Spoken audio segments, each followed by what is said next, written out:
Hello and welcome back to ParticularPixels. I'm Charling and these are my impressions of Shadow of War. I finally made my way through the game. I played the majority of the game on the hardest possible difficulty setting, Nemesis mode, as recommended by the game to get the most out of the Nemesis system, and it's taken me just over 35 hours to complete Act 3 and play some of Act 4. Now the game is divided into 4 acts and the true ending comes after completing the 4th act, as some of you may already have heard. I decided against finishing Act 4 before making this video because I don't have an eternity to sit and play the game, as it doesn't contain anything new, and since it only forces you to defend and retake fortresses that you have already done so a number of times. A gameplay loop that by the time you get to Act 4 may feel like it's getting a little bit repetitive. All of these story arc quests are wrapped up by the end of Act 3. Shadow of War is the sequel to Shadow of Mordor, a game that was very well received, that I really enjoyed. I was super excited when they announced the sequel, but my enthusiasm was completely destroyed after they announced the microtransaction loot boxes, which I'm going to talk about a little bit later in the video. So Shadow of War is essentially a bigger version of Shadow of Mordor in every way. There are now 5 regions versus the 2 in the original game.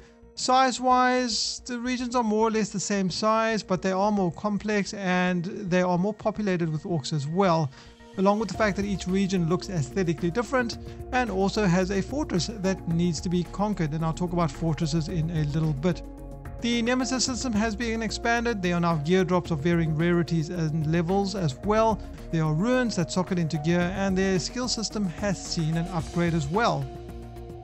I don't want to talk too much about the story in the game since that's spoiler territory, but Celebrimbor has crafted a new ring with which he wants to defeat Sauron. You get to work with Shelob, who for some reason is depicted as a human female now. You'll work with an elf who is fighting the Nazgul, Karnan, a spirit of nature who's going to help you fight the Balrog, and Bruce, an Olog, who you'll have dealings with throughout the story. I will say though, the story is not great, it's passable.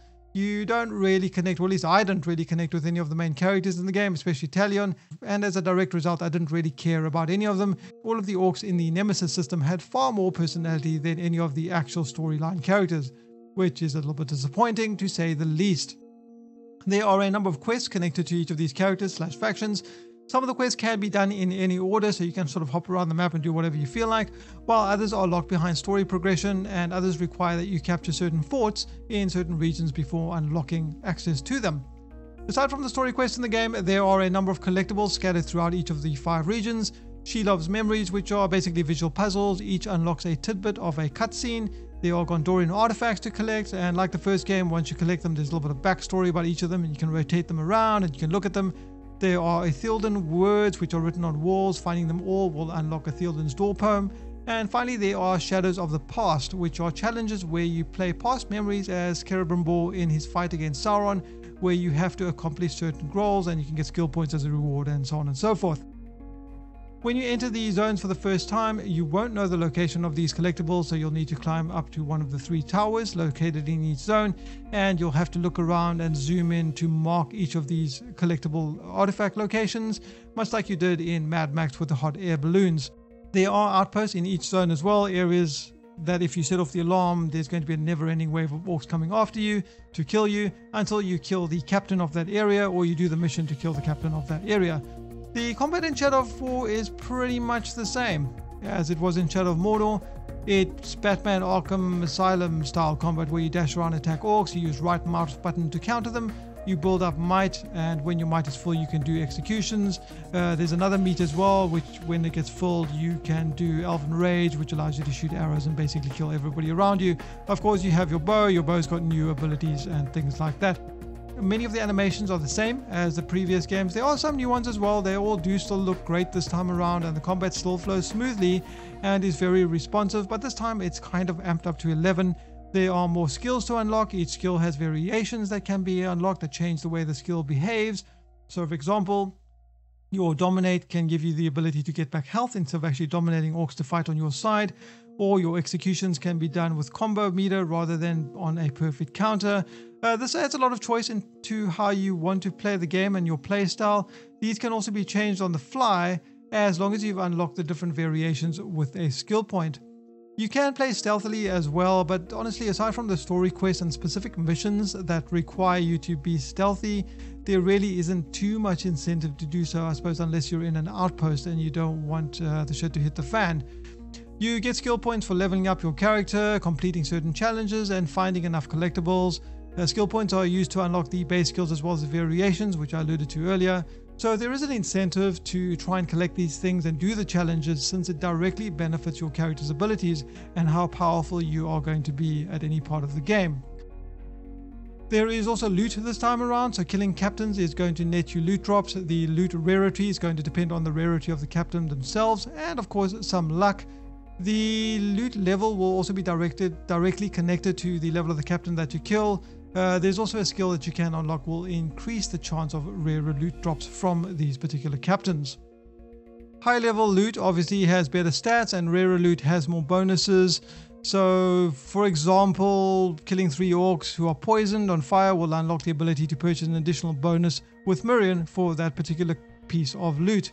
And that's not all. There are 3 types of runes now as well: red, green and white. These runes will add passive bonuses to your character, like damage or health or life steal, all depending on what type of loot it's inserted into. And in addition to this, the runes can be combined to create better versions of said rune. And you also get legendary sets, so when you wear complete sets of gear you get additional bonuses. All of this basically sounds like Diablo 2, doesn't it? The problem I found with the system is that it didn't really feel like it made a lot of difference, and as a direct result I didn't really pay much attention to it, even though I was playing on the hardest difficulty in the game. And honestly, it felt kind of out of place in Shadow of War, as if they put all of this busyness in there just for the sake of putting it in there. I think that it would have been better if they kept things simple regarding the loot. It just creates a cluttered experience, and I don't really think that it's necessary in Shadow of War. And the horrid UI makes it feel even worse, and I'll talk a little bit about this soon.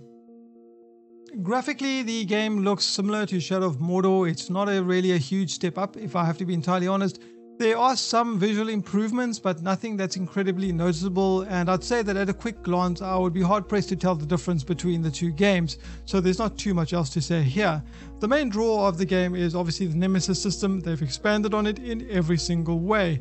The game kind of starts off pretty slowly, and it's only really once you reach Act 2 that you can start messing around with dominating captains, pitting them against each other, putting them into the arena to level them up, and slowly building up your army, much like you did in the original game. The orc stats have been fleshed out a bit more in this game as well. They have classes now as well. They are advanced classes. They have special bonuses depending on the tribes that they're a part of. You interrogate worms to get intel on their strengths and weaknesses, as you did in the first game. As I said, each tribe has different bonuses. Epic and legendary orcs also come with additional bonuses. However, this time there's a purpose. Once you have an army and you're happy with it, you can assault a fortress.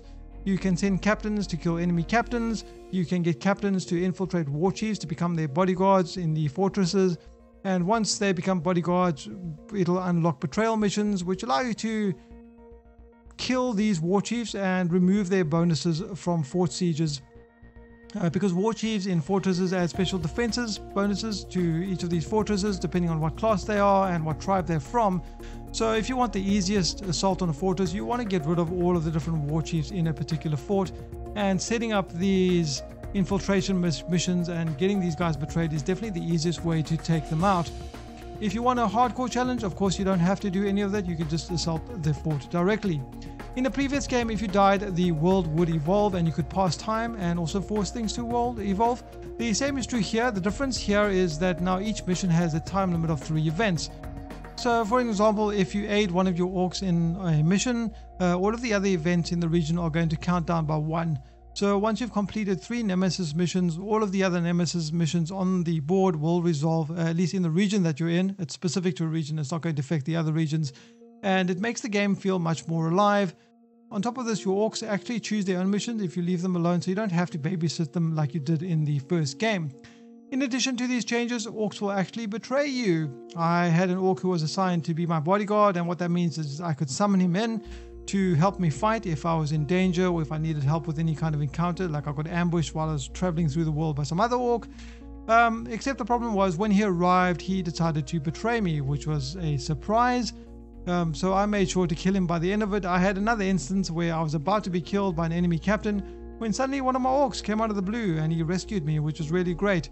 The Nemesis system has managed to create some great story moments in my playthrough, moments that I will not soon forget. Once you've got your army together, you'll assign a bunch of orcs to join you on your attack, each with different bonuses. So you can unlock mounted archers or cavalry or toxic siege beasts, and then you'll proceed with the assault. These unlocks are all unlocked by spending a small amount of Mirian. The assault itself is about capturing a number of key points. Once you've done that, you get to fight the Overlord. If you defeat him, you take over the fortress and thus the region. You get to assign which orc of yours is going to be the new Overlord. Unless you dominated the previous Overlord, you can just put him back into his place. He'll then choose who his war chiefs are. That's not something that you choose.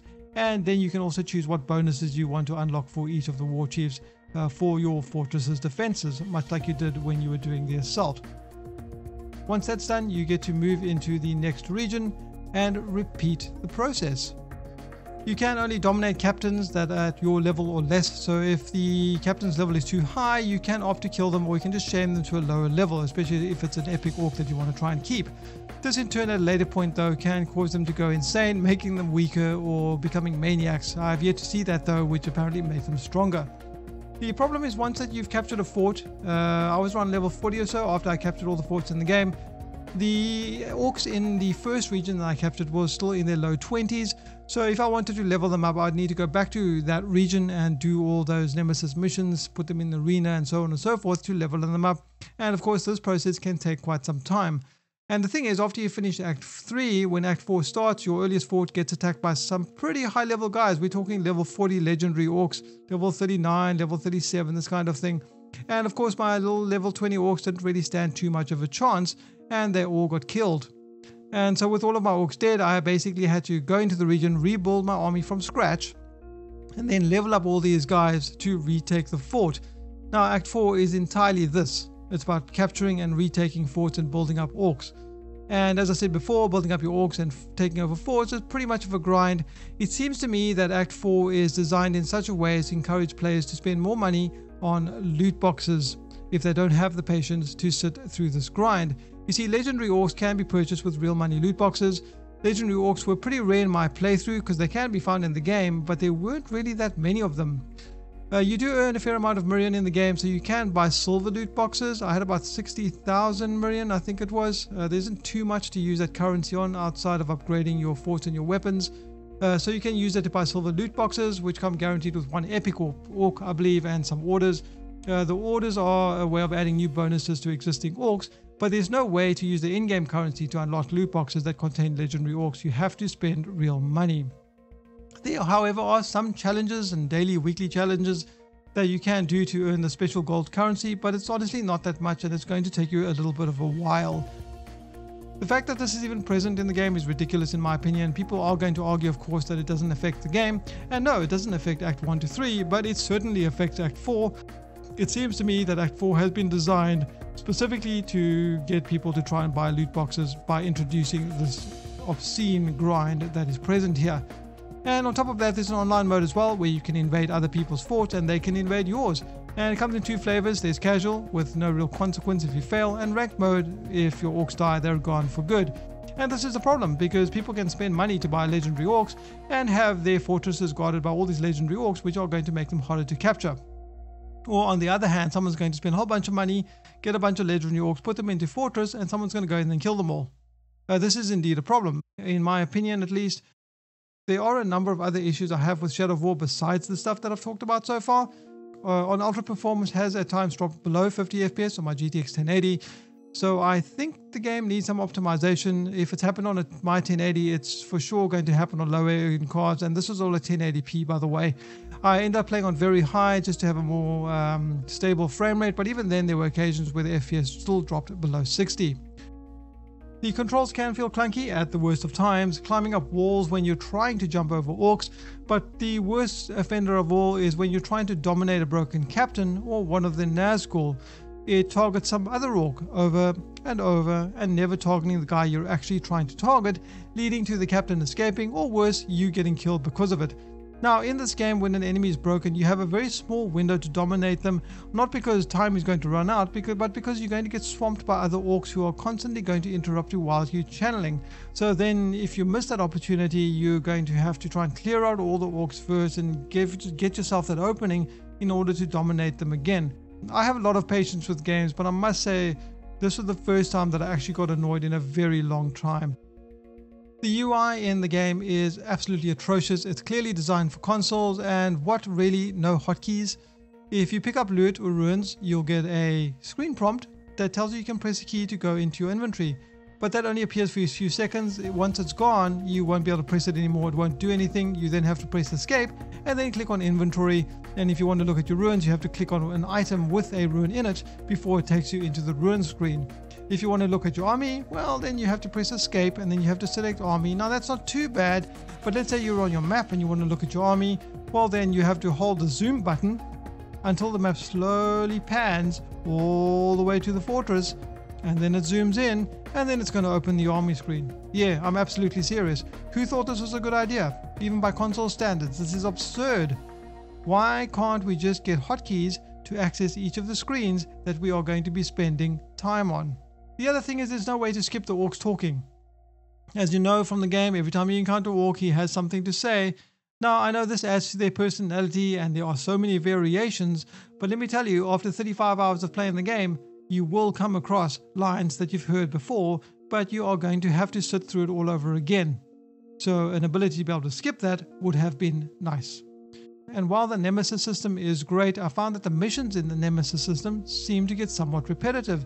There wasn't a great variety in any of them. I don't understand, with a game that's so focused on the Nemesis system, why they couldn't add a whole bunch of different kinds of missions. You're going to see the same 5 missions over and over and over and over. I think I would have liked to have seen a little more variety here. Now, I really liked Shadow of Mordor, and Shadow of War is kind of more of the same, so maybe you're wondering why I'm not reacting as favorably to the sequel as I did to the original. And I think the problem is that it's exactly because it's more of the same. It hasn't left that impression on me. You know, Shadow of Mordor was something new, the Nemesis system was something interesting, and this is not really innovated in any way. It's just expanded it, and it's just, yeah, as I said, it's more of the same. If you enjoyed Shadow of Mordor and you don't mind a bigger version of the same game, then you'll likely enjoy this. If you did not enjoy Shadow of Mordor, then what's on offer here in Shadow of War is certainly not going to change your mind. And the fact that Act 4 feels so grindy and leads me to believe that it was specifically designed with the intention of getting people to spend real money on loot boxes to speed up the progress leaves a bad taste in my mouth. The question is it worth $60? There's a lot of content here, and yes, there's a lot to like about the game, but personally I don't think that it's worth $60. If you do want to pick this game up, pick it up on special. Anyways guys, that's been a look at Shadow of War. Don't forget to drop a like if you guys enjoyed the video, or dislike it if you didn't. Subscribe for more content and share the video. And if you want to support the channel, you can check out my Patreon page, since YouTube will probably demonetize this video because it's racist against orcs. Anyways guys, I've been Shaoling. Until next time.